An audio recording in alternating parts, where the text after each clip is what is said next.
Olá!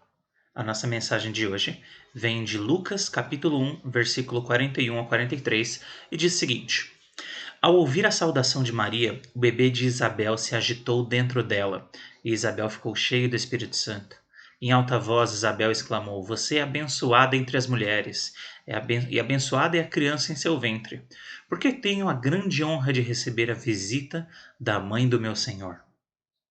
Esse é um texto que, se você não tiver o contexto, se você não souber o que está acontecendo, fica meio solto, meio perdido, né? Mas aqui a gente vê Isabel, que era uma parente de Maria, e quando ela, né, está grávida, ela tem esse encontro com essa parente dela, e só de encontrar com Maria, por Maria, né, estar esperando Jesus Cristo, ela já tem um impacto muito grande, né? E o texto fala que ela foi cheia do Espírito Santo. E ela, na hora, percebeu como aquela criança, né, que existia dentro de Maria era especial. E como agraciada, que é o termo que a própria Maria usa, né, para falar, tipo, eu não mereço, por que que essa bênção, por que que eu vou ser essa pessoa, né, digna de poder fazer isso? Porque eu não sou. E é até muito curioso, muitas pessoas, né, que tentam transformar Maria em uma divindade de alguma maneira, tropeçam nessas partes em que a própria Maria diz que não é, que ela é só uma pessoa e que ela se sente agraciada e se sente abençoada por poder ter essa honra de, por acaso, ser a mulher que iria dar à luz, né, ao Messias que estava sendo esperado há tanto tempo por Israel. Israel achava que esse Messias ia ser mais um líder político que ia libertar, mas nós sabemos, porque Jesus Cristo, nós sabemos a história toda, nós sabemos que Jesus veio para trazer um outro tipo de libertação, uma coisa mais espiritual, uma coisa mais universal, que começou em Israel e saiu de lá e atingiu o mundo inteiro. Então é curioso a gente ver aqui que essa parente de Maria olha e fala: Olha, quem sou eu para estar aqui na presença de você que vai ser a mãe do meu Senhor? E pensa em quão maluco isso é. Que alguém que ainda nem nasceu ainda, o pessoal que é a favor do aborto aí vai à loucura, né? Porque como é que você pode dar tanta importância assim para alguém que ainda não nasceu, né? Tem gente que quer, para defender, né, a ideia do aborto, fala que só é uma pessoa de verdade depois de tal parte, depois de tantos meses, ou depois que nascer, para poder fazer o que eles fazem sem sentir culpa nenhuma. Mas é curioso aqui em que a gente vê ela falando de Jesus, que ainda nem tinha nascido ainda, e tratando ele como meu Senhor. Pensa na loucura disso. Pensa na loucura. Isso é mais doido do que aqueles reis de antigamente que, sei lá, faleciam e aí por algum motivo tinha um filho que tinha 3 anos de idade e o pessoal tratava ele como meu rei, meu senhor, mesmo ele estando mal tendo saído do colo da mãe, né? Ou ainda estando no colo da mãe, ele era, sei lá, o rei, né? Mas na verdade quem acabava mandando era a mãe ou os conselheiros. Aqui a gente vê alguém que nem nasceu ainda e já é reconhecido como Senhor. Uma palavra que indica servidão, uma palavra que indica que Jesus era superior, que Jesus não seria alguém normal, ele seria Senhor. E aqui complica também para muitas pessoas, para algumas pessoas que dizem que Jesus não é Deus, que ele é uma coisa separada. A gente não entende completamente como Deus é. Eu acho que nós nem somos capazes de entender completamente como Deus é. O próprio Senhor fala para Moisés, quando Moisés pede para ver a Deus, e Deus fala que ele não seria capaz nem de ver. Quanto mais a gente conseguir entender completamente, né, quem Deus é. Mas em vários versículos, em vários trechos da Bíblia, a gente vê que Jesus, ele é um com o Pai. E ele mesmo diz isso, né? Ele fala que eu e o Pai somos um.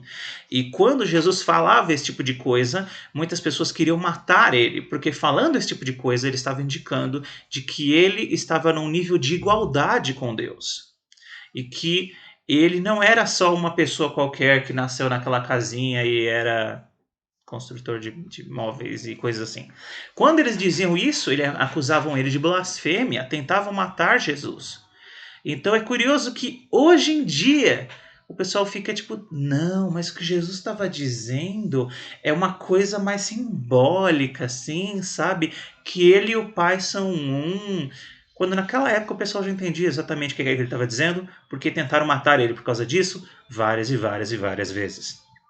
E é curioso que a gente parece que regrediu.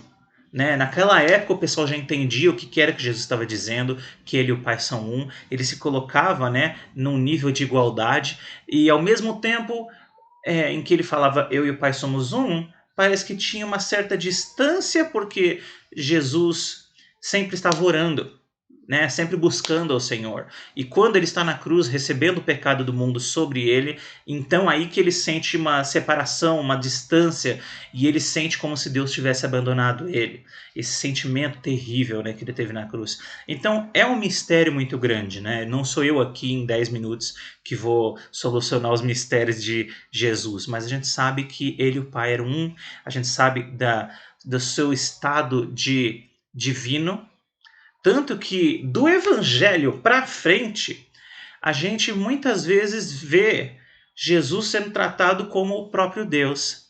E no Apocalipse a gente vê a imagem do Cordeiro sentado no trono. Jesus, ele meio que parece que agora que Deus mostrou, né, a nós como ele é, ele se mostrou através de Jesus, ele começa a aparecer para nós mais dessa maneira, né? E é misterioso, né? Como eu falei, eu não tenho como explicar tudo. Essa coisa da Trindade, né? De como é que o Deus Pai, o Filho e o Espírito Santo... E é curioso ver nessa história, a gente vê a presença do Espírito Santo também, né? Então, como é que Deus pode ser um só e, ao mesmo tempo, o Deus Pai está fazendo uma coisa e o filho está lá na cruz sofrendo e sentindo a distância do pai, mas como é que ao mesmo tempo parece que, né, onde um está o outro também está? É um mistério, sim, é um mistério, né? É uma coisa que provavelmente a gente pode estudar a vida inteira e obter mais respostas, mas também obter mais perguntas, né?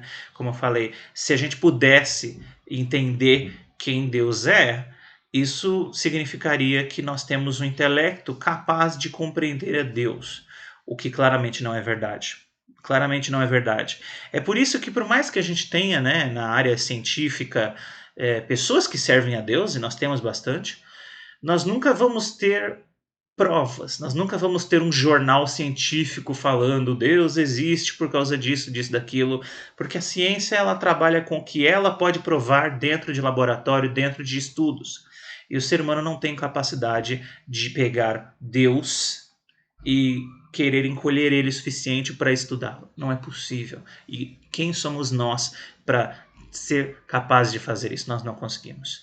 Então essa mensagem de hoje ela traz muitos mistérios e ela também traz algumas respostas, porque aquela mulher, mesmo antes de Jesus ter nascido, já sentiu o poder que vinha dele, sentiu a presença do Espírito Santo na vida dela e já soube que aquela criança que nem nascido ainda tinha era Senhor dela.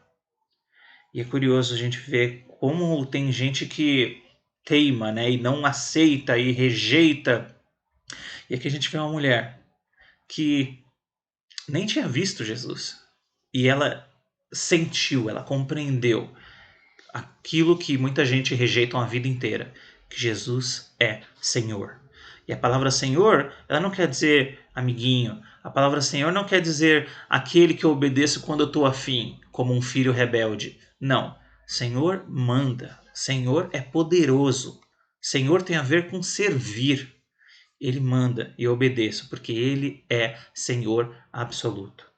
No livro de Hebreus, a gente vê muitas vezes Jesus descrito como o sacerdote que veio e entregou o sacrifício para que nós fôssemos perdoados. E agora a gente não precisa mais. Então, por causa do nosso Senhor Jesus Cristo, nós agora temos acesso direto a Deus, ao Pai, aos céus. Talvez por isso que no livro de Apocalipse a gente veja tanto o próprio Jesus descrito como o Cordeiro, aquele que, né, morreu por nós e se sacrificou por nós, e graças a ele nós temos acesso ao paraíso, ao que virá, que Deus tem para nós. Que nós possamos lembrar disso. Existem muitos mistérios de Deus que talvez a gente nunca vá compreender, mas que a gente possa sair daqui hoje com a certeza do que essa mulher disse, que Jesus é nosso Senhor. E tem que ser assim. Que ele seja o seu Senhor também. E se ainda não é, que você possa pensar um pouquinho e se perguntar por que é que essa mulher teve esse impacto tão grande, né? Por que é que tantas pessoas ao redor do mundo encontram Jesus Cristo e têm essa mudança de vida? Por que milhões, bilhões de pessoas, através da história, tiveram um encontro com Jesus Cristo e sua vida modificada? É engraçado porque eu escuto algumas pessoas falar assim sobre OVNIs, né? Pessoas que defendem OVNIs falam assim: não, mas olha só, centenas, milhares de pessoas dizem, né, que tiveram uma experiência e tal, isso tudo não pode ser mentira. Eu uso o mesmo argumento, né? Bilhões de pessoas tiveram uma experiência com Jesus Cristo, tiveram sua vida mudada completamente por Jesus Cristo. Como é que isso pode ser mentira? Que a gente pense um pouquinho sobre isso. Tenha um bom dia, fique com Deus e fique na paz.